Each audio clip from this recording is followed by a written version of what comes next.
నా మొహం అలా వెలిగిపోతుందంటే చేతిలో బిర్యానీ ఉందన్నమాట.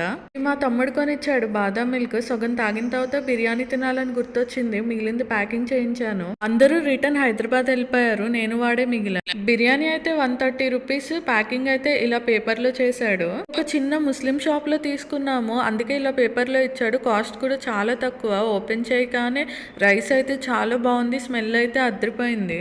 ఒక 3 లివర్ ఫ్రై ముక్కలు, ఒక లెగ్ పీస్ ఇచ్చాడు. అసలు 130 రూపీస్కి ఏమొస్తుంది చెప్పండి. నాకైతే పెద్ద పెద్ద రెస్టారెంట్లో బిర్యానీస్ కన్నా ఇలా ముస్లిమ్స్వి చిన్న చిన్న షాప్స్ ఉంటాయి కదా, దానిలోవి చాలా టేస్ట్గా అనిపిస్తుంది. ఇంకెందుకు లేట్ అని ఎలా ప్లేట్లో వేసేసుకున్నాను. పక్కన నంచుకోవడానికి ఆనియన్స్, లెమన్ కూడా ఇచ్చాడు. షార్వా ఇచ్చాడు. గోంగూర పచ్చడి కూడా ఇచ్చాడు. ఆ వీడియోలో క్యాప్చర్ అవ్వలేదు. టేస్ట్ అయితే మాత్రం సూపర్గా ఉండింది. ఆ 130 రూపీస్లో నేను, మా అమ్మ, మైలో గడు ఫుల్గా తినేసాం. తినేసి ఇలా ఫోన్లు పక్కన పడేసి హ్యాపీగా అష్టాచమ్మా ఆడుకుంటూ టైం పాస్ చేసేసాం. Bye bye.